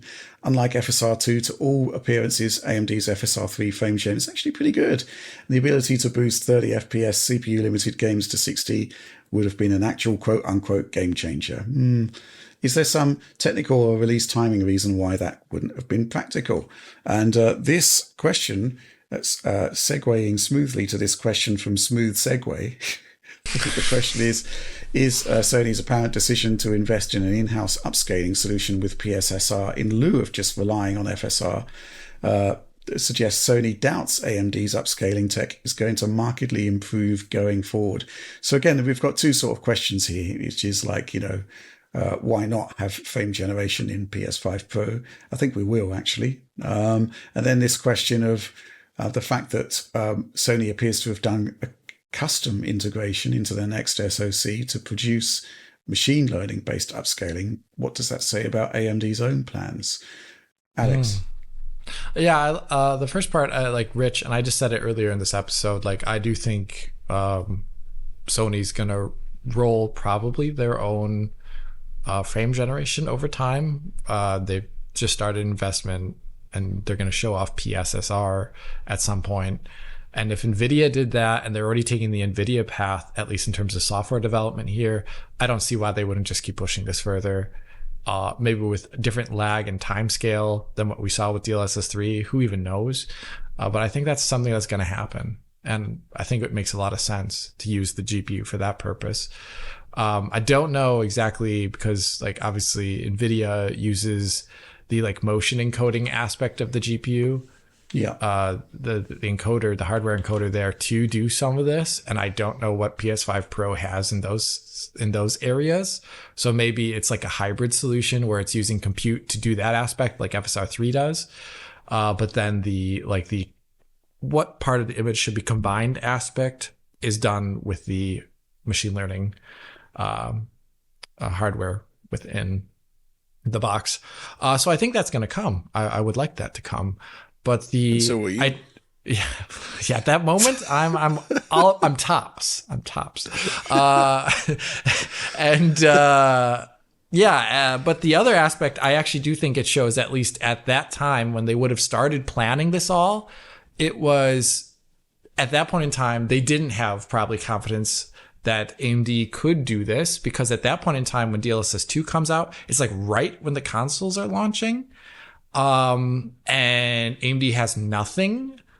And the first thing they come out with is FSR 1, which is not at all the same order of magnitude, 6 orders of magnitude difference. Like, I don't know. Like, I don't think I would have at that point in time thought like, yeah, AMD is going to really, we can rely on them for this. And so I probably imagined they saw DLSS and they knew what was going to be happening on AMD, at least for the next 2 years. And they said, okay, so let's start working on our own thing to do this. And I would imagine that the machine learning research that they had took a good while to get to a state where they want to show it to the world. Like, this is not something that you just make on a weekend, on a whim. It requires a lot of research. And John said earlier, like the first DLSS version that came out wasn't the finished article and something that they would end up having later on. So yeah, probably similar things on the Sony side there. And yeah, I would imagine they didn't have super high confidence that AMD could do something in the timescales they wanted before they should start their own work. Mm-hmm. Yeah, I mean, we've got RDNA 3 now, no machine learning silicon. So 2023, was it 22 as well? I guess it was. In terms of release, we still don't have a clear idea of what machine learning features may or may not be in RDNA 4. So, it may have well just been a timing thing for Sony, just because, they want to get this console out. They wanted to get hardware in the hands of developers kind of now. And where's the AMD solution? That's the question there.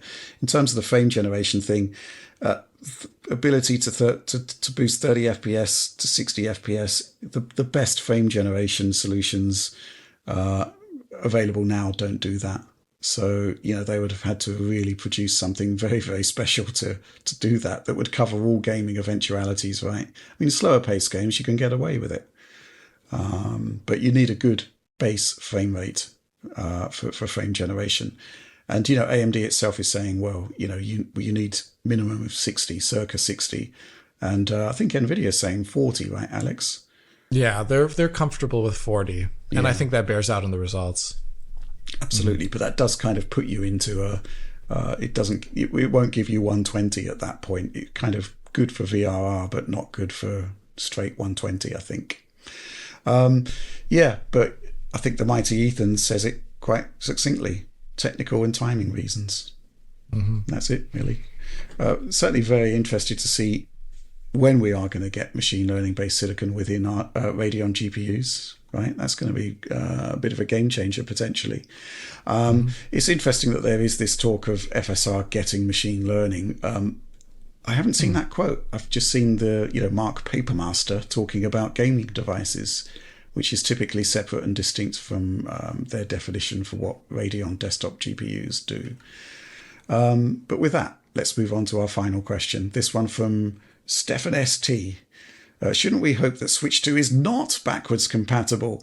I feel like backwards compatibility was holding back Xbox and PlayStation until now. I hope the same is not happening with Nintendo. Let's believe in generations again! ! Well, this is an argument with plus and minus points, right, John? I guess it feels like as long as you're sticking within similar hardware architecture, there's almost no reason not to do it these days. I think maybe the point Stefan is raising is that, hey, maybe we shouldn't be doing that. Maybe we should be being a bit more radical. And if that means no back compat, then so be it. I don't know.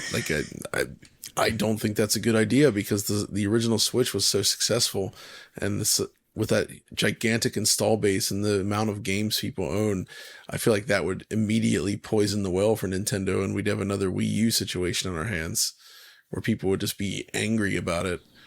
Yeah. And I don't think they need to. I think they're already on Nvidia silicon, and I think it's not that. It's not impossible for them to sort of seamlessly bridge that to this next machine and allow the games to still run on the new hardware. If they'd switched from AMD to Nvidia or something like that, or maybe it's less likely we'd see it. But I don't think it's a good idea to cut that. And many of the most successful consoles of all time also have backwards compatibility, like the DS and the PlayStation 2. Right. Yeah. I'd say that the and the Wii. The Wii? Shit.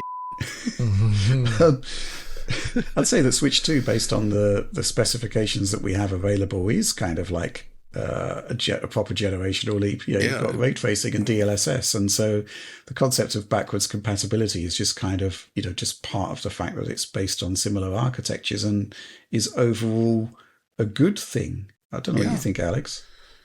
Yeah, I'd say it's overall a good thing. I also just wonder, okay, in the past, in the mid 2000s, you could go to something like Sony did. You go to Toshiba, you can go to all these random I don't know, hardware manufacturers, and on the process get something interesting, competitive, and whatever. The computing was a lot younger back then, and now there's tried and true places that make things that are ultra competitive with their within the branch, and there's no these smaller, less known places, and also less known processes.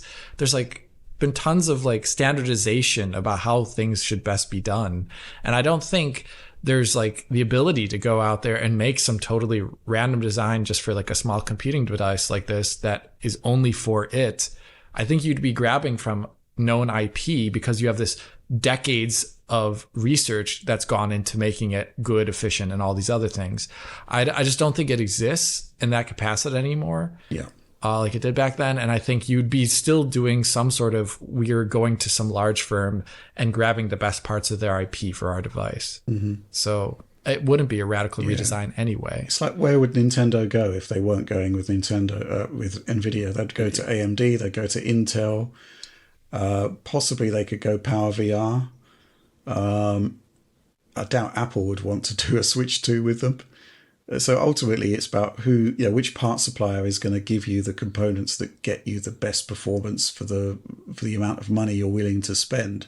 And ultimately, that's a vanishingly small amount of suppliers using existing technologies that have been iterated over time and enhanced. And I think in the case of Switch 2, you're basically going from a GTX part to an RTX part. And I think that's potentially very exciting. And back compat just happens, hopefully.